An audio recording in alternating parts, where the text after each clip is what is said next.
Welcome to our study centre Mahbubganj. आज हम लोग पढ़ेंगे एनसीईआरटी गणित कक्षा 10 की 6.2 यानी 6.2 का प्रश्न नंबर 7, क्योंकि 6 तक हम पिछले वीडियो में आप लोगों को पढ़ा चुके हैं। तो यहाँ पे हम लोग पढ़ेंगे आज 7वां प्रश्न। 7वें से आगे पढ़ते हैं।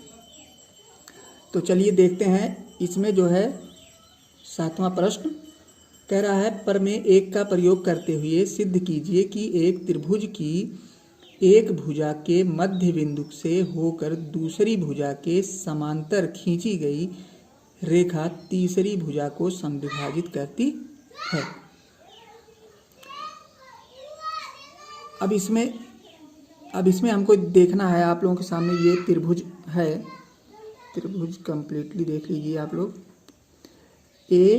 ABC ये त्रिभुज है और ये रेखा जो है DE, यानी एक त्रिभुज ABC दिया गया है जिसमें बिंदु D जो है AB का मध्य बिंदु है। यानी ये बिंदु जो है D बिंदु A और B का मध्य बिंदु, मतलब बीच बीच का हिस्सा है, ये बीच का एकदम हिस्सा है। तथा बिंदु D से एक रेखा खींची जो BC के समांतर है। अब ये रेखा खींची गई है बिंदु B से, ये रेखा जो है BC के समांतर है। वह रेखा बिंदु E पर AC रेखा को प्रच्छेदित करती है। अब देखिए, ये रेखा जो खींची गई, ये रेखा AC को बिंदु A पर प्रच्छेदित करती है। ये इतना जो है हमको इससे पता चल रहा है, जो हमको क्वेश्चन दिया गया है। तो क्वेश्चन आप लोग बुक से देख लेना। हम आगे इसका हल बता रहे हैं आप लोगों को कैसे करना है। और हमको देखिए क्या सिद्ध करना है। कह रहा है, बिंदु से होकर दूसरी भुजा के समांतर खींची गई रेखा तीसरी भुजा को समद्विभाजित करती है। हमको ये सिद्ध करना है कि A और E और E और C, यानी ये यहाँ से यहाँ तक और यहाँ से यहाँ तक, ये दोनों रेखाएं आपस में बराबर हैं। यही कह रहा है समद्विभाजित करती है। समद्विभाजित का मतलब बराबर बराबर हिस्से में बांटती है ये रेखा। तो ये इसी को हमें क्या करना है, सिद्ध करना है। यानी हमको जो सिद्ध करना है उसको लिखेंगे। प्रश्न नंबर है आपका 7वां। प्रश्नावली जो है कितना है, 6.2। यहीं पे लिख देते हैं प्रश्नावली 6.2। ये 6.2 आपकी प्रश्नावली है और उसका 7वां क्वेश्चन है। अब हमको जो सिद्ध करना है उसको लिखेंगे, यानी सिद्ध करना है।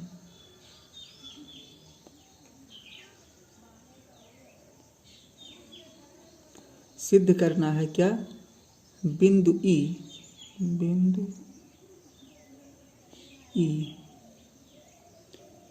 E रेखा AC का मध्य बिंदु है।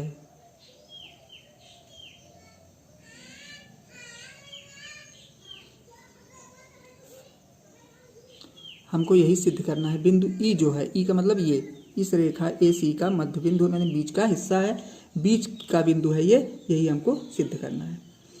अब देखिए, इधर की बात तो हमें पता है, यानी AB का मध्य बिंदु क्या है, D है। AB का मध्य बिंदु क्या है, D है। तो हम इसको इस टाइप से लिख सकते हैं, यानी जब मध्य बिंदु है और ये जो है समांतर भी है, यानी ये रेखा इस रेखा के समांतर है, क्वेश्चन में दिया गया है। तो हम इसको, और ये मध्य बिंदु भी है, तो हम इसको ऐसे लिख, अगर ये रेखा इस रेखा के समांतर है तो हम इसको लिख सकते हैं AD बटा DB। AD बटा DB। अगर ये रेखा समांतर है तो हम अब तक पढ़ते चले आए हैं कि इतना बटा इतना होगा, लेकिन ये मध्य बिंदु है, इसलिए दोनों की भुजाएं माप कितनी होगी, 1-1 हो जाएगा। दोनों की भुजाएं कितनी हो जाएगी, 1-1, मतलब AD बराबर 1, और इसको भी मान सकते हैं 1 या 2, कुछ भी मान लो, मतलब दोनों भुजाएं हमको बराबर दिखाना है, क्योंकि ये मध्य बिंदु है, तो मध्य है तो दोनों को बराबर बराबर हिस्से में बांटेगा ना। ये हो गया। अब देखिए, DE समांतर है BC के, DE जो है इसके समांतर है। अगर ये रेखा इसके समांतर है तो हम इसको ऐसे भी लिख सकते हैं। देखिए, तब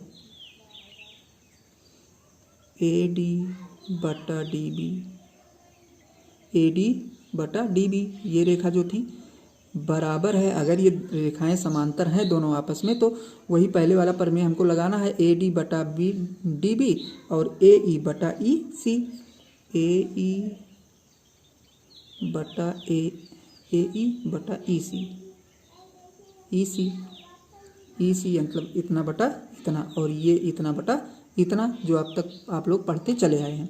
अब देखिए AD और DB, AD बटा DB का मान कितना होता है 1/1, तो यहाँ लिख देते हैं 1/1 बराबर AE बटा EC हो गया।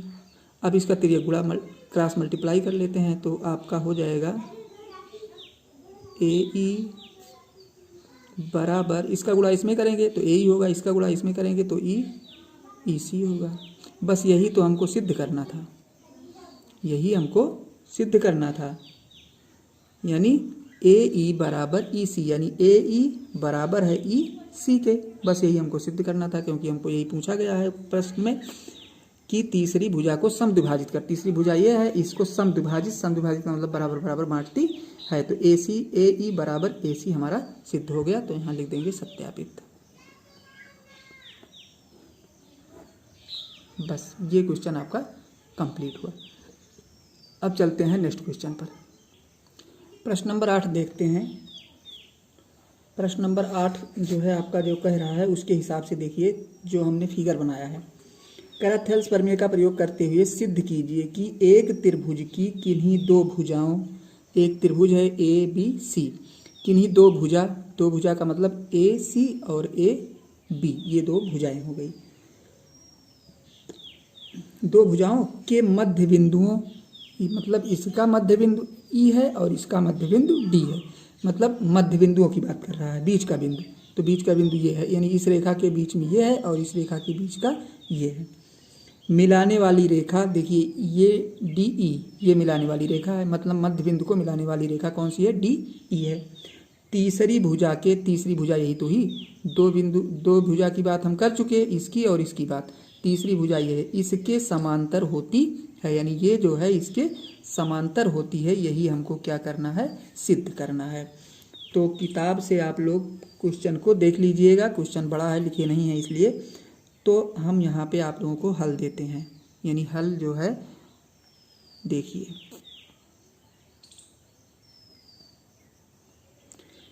हमको क्या पता है, देखिए ज्ञात है त्रिभुज ABC, ये त्रिभुज हमको पता है, यानी सवाल से ही हमको ये पता है कि एक त्रिभुज है ABC। इसके बाद देखिए कि भुजाओं ABC की भुजाओं AB का मतलब ये और AC का मतलब ये, AB तथा AC का मध्य बिंदु D और E है। AB का मध्य बिंदु D है और AC का मध्य बिंदु E है। तो हम लिख सकते हैं मध्य बिंदु D और E है, D और E है इसका मध्य बिंदु, इतना हम लिख सकते हैं, या हमको इतना ज्ञात है, पता है। तो हम ऐसे भी लिख सकते हैं, कहने का मतलब AD बराबर है DB के। जब मध्य बिंदु है तो स्वाभाविक रूप से ये रेखा इस रेखा के बराबर होगी, तो हम लिख सकते हैं AD बराबर है DB के। ये हो गया, मान लेते हैं पहला समीकरण हो गया। और इसी तरीके से AE बराबर है EC के, AE बराबर है EC के, ये दूसरा समीकरण हो गया। स्वाभाविक रूप से ये पता है आप लोगों को, जब ये मध्य बिंदु है तो इधर वाली रेखा और इधर वाली रेखा दोनों क्या होंगे, बराबर ही होंगे। अब देखिए समीकरण 1-2 से, 1 व 2 से, यानी इन दोनों समीकरण से अगर हम लेते हैं तो दोनों का मान हम ले लेते हैं। कहने का मतलब दोनों, इसका मान जो है 1 ले लेते हैं, यानी ए डी बटा डी बी, ए डी बटा डी बी बराबर 1 मान लेते हैं। और फिर इसी तरीके से ए ई बटा ई सी बराबर 1 मान लेते हैं। अब देखिए ये दोनों जो हैं आपके पास, ये दोनों प्राप्त हो गए, दोनों मिल गए, यानी ए डी बटा डी बी और ए ई बटा ई सी। ये दोनों हमने दोनों का मान कितना कितना मान लिया, 1, यानी दोनों का मान कितना है 1 1 हमने मान लिया। अब इन्हीं दोनों से देखिए आगे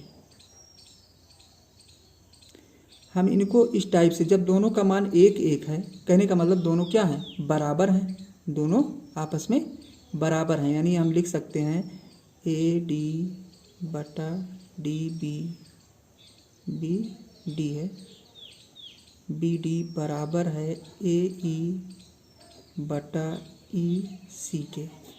ये दोनों आपस में बराबर हैं, तब हम लिख सकते हैं डी ई बराबर, डी ई समांतर है, डी ई समांतर है बी सी के। क्योंकि जब इस टाइप से हम इसको लिख सकते हैं तो समांतर कब होते हैं, जब हम इस अनुपात में लिख पाएंगे तब। कोई भी त्रिभुज को अगर हम इस अनुपात में लिख लेते हैं तो उसके सामने की, आमने सामने की दोनों भुजाएं क्या हो जाती हैं, समांतर हो जाती हैं। ये आपका सत्यापित हो गया। प्रश्न नंबर 9 देखिए, कह रहा है ए बी सी डी एक समलंब है।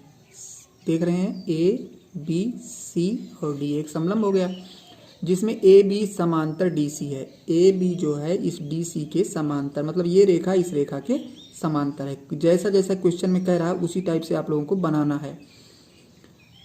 तो ये रेखा इस रेखा के समांतर है।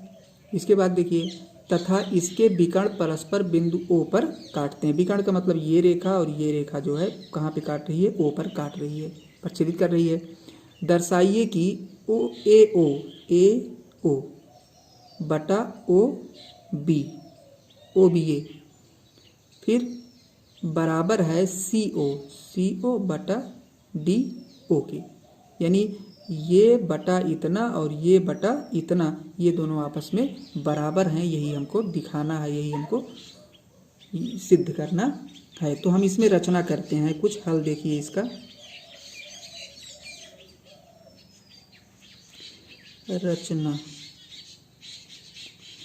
रचना हमने किया क्या, ई ओ समांतर ए बी खींचा, हमने ये रचना किया है, यानी ई ओ को इसके समांतर या मान लीजिए इसके समांतर, क्योंकि ये दोनों आपस में समांतर ही हैं। तो अगर हम इसके समांतर इसको खींचेंगे तो ये रेखा इसके भी समांतर होगी। अब देखिए हमको जो सिद्ध करना उस पर हम चलते हैं। ये तो हमारी रचना हो गई, हमने एक्स्ट्रा लाइन खींची सिद्ध करने के लिए। अब यहाँ से हमको ये देखना है त्रिभुज, यानी इसमें जो है 2 त्रिभुज हमको लेना है। फर्स्ट त्रिभुज जो हम लेंगे, देखिए त्रिभुज ए डी सी, त्रिभुज ए डी सी, इस त्रिभुज में ए डी सी में देख रहे हैं आप लोग। तो इसमें ये त्रिभुज लेते हैं तो इसमें हमको देखिए क्या है, ई ओ समांतर है डी सी के समांतर है। इसके समांतर हमने खींचा था तो ये भी इसके समांतर भी है, तो ये समांतर हो गई। अब हम इसको ऐसे लिख सकते हैं, यानी तब ए ई बटा ई डी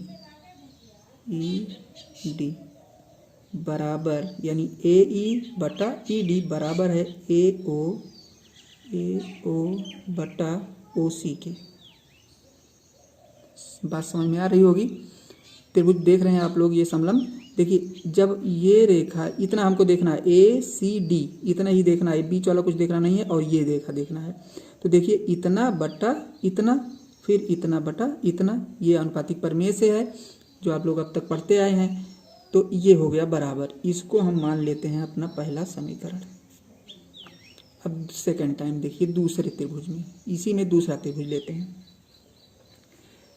दूसरा त्रिभुज जो हम लेंगे उसमें देखिए हमको क्या करना है, ए बी डी लेते हैं, ए बी और डी लेते हैं, ये वाला त्रिभुज। यानी पुनः त्रिभुज ए बी डी लेने पर दूसरा वाला त्रिभुज ए बी डी, देखिए पहली बार हमने लिया ए डी सी लिया, मतलब ये वाला त्रिभुज, दूसरी बार ये लेते हैं। अब इसमें भी वही प्रक्रिया करना है। देखिए डी ई बटा, देखिए ये तो समांतर है ना, ये रेखा इस रेखा के समांतर है, तो आपका यही हो जाएगा डी ई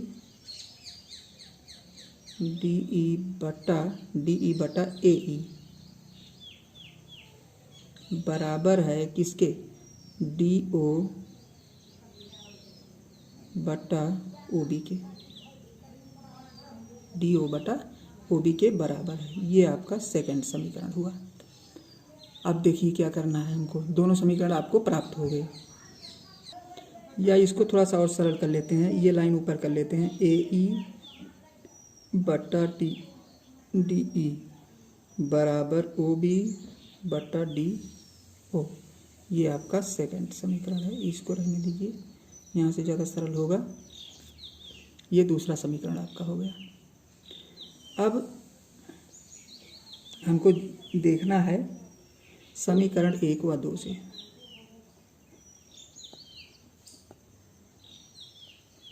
दोनों समीकरण से हमको लेना है, दोनों समीकरण से सरल करना है। अब देखिए हम लिख सकते हैं ए ई बटा डी ई बराबर ओ बी बटा ओ डी, ओ बी बटा ओ डी यही है, ये तो हमने लिख दिया। अब पहले समीकरण देखते हैं। देखिए ए ई बटा ए ई डी, ए ई बटा ई डी बराबर ए ओ बटा ओ सी होता है।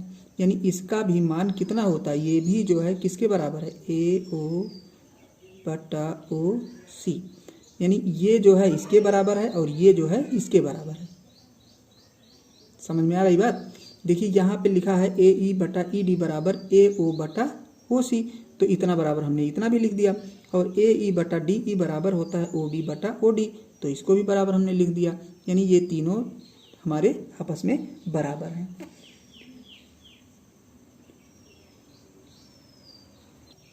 तो हम लिख सकते हैं फिर ओ बी बटा ओ डी बराबर है ए ओ बटा ओ सी के। देखिए ये आपस में बराबर है ना, तो हम बराबर लिख दिए। या इसको हम ऐसे भी लिख सकते हैं पलट करके, ओ डी बटा ओ बी बराबर है ओ सी बटा ए ओ के।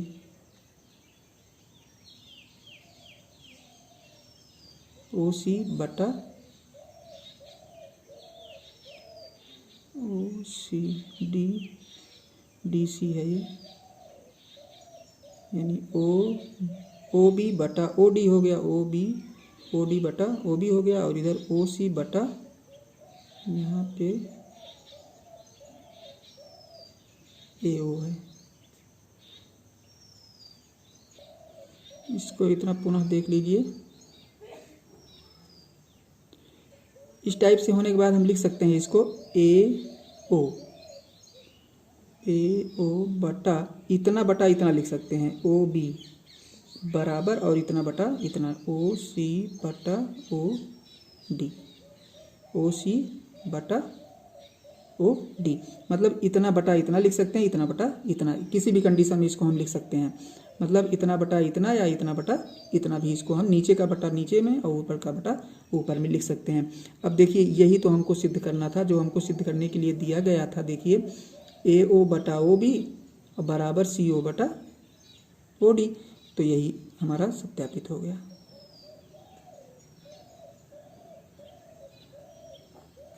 ये क्वेश्चन कंप्लीट हुआ आपका। चलिए अब अगले क्वेश्चन पर चलते हैं, प्रश्न नंबर 10 पर। अगला प्रश्न देखिए 10वां, कह रहा है एक चतुर्भुज ABCD के विकर्ण परस्पर बिंदु O पर इस प्रकार पर छेदित करते हैं कि AO बटा BO बराबर है CO बटा DO। तो दर्शाइए कि ABCD एक समलंब है। इसको समलंब दर्शाना है, पिछले सवाल जैसा है। इसमें समलंब हमको दर्शाना कि ये क्या एक समलंब है कि नहीं है।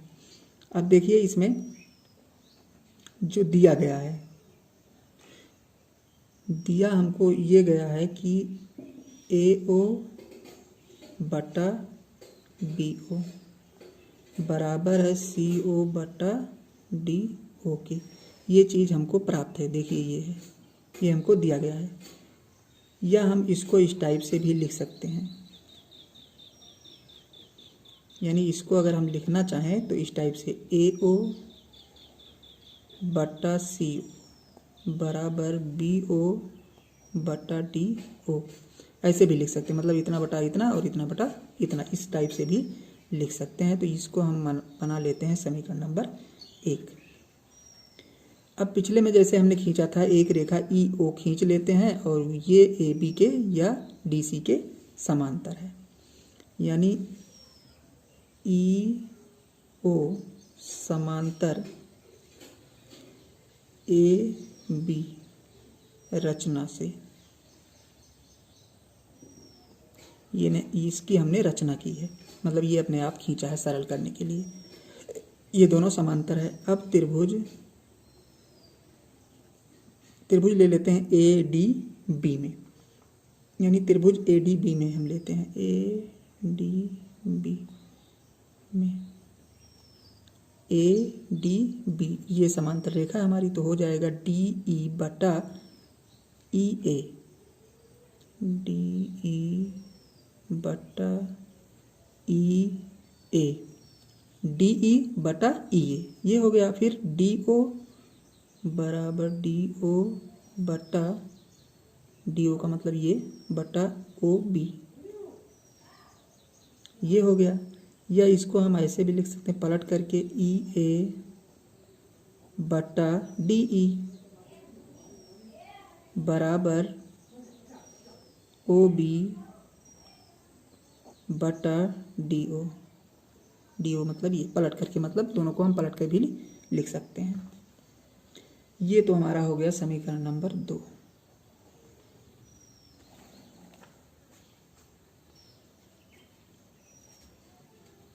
अब पुनः देखते हैं AE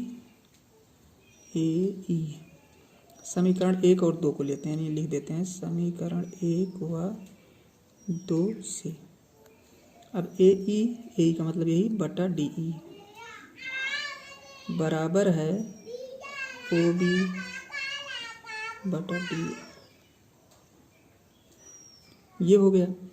अब इसमें एक चीज़ और देखते हैं, BO और DO ये बराबर होता है AO बटा OC के, AO बटा OC के, ये दोनों भी बराबर हैं।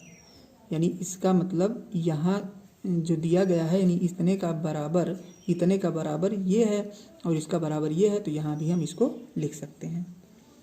अब देखिए ये तीनों जब बराबर हो गए तो हम लिख सकते हैं, अर्थात कह सकते हैं त्रिभुज ABC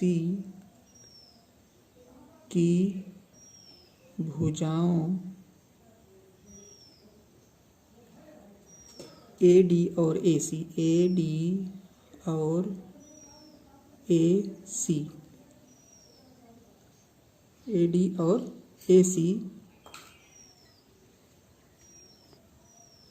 AD और AC पर स्थित क्रमशः बिंदु E और O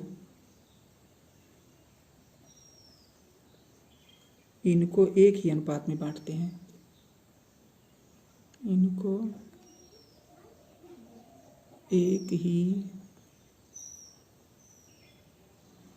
अनुपात में बांटते हैं। मतलब ये तीनों सिद्ध करते हैं कि ABC की भुजाओं AD और AC पर स्थित क्रमशः बिंदु E और O इनको जो है एक ही अनुपात में बांटते हैं।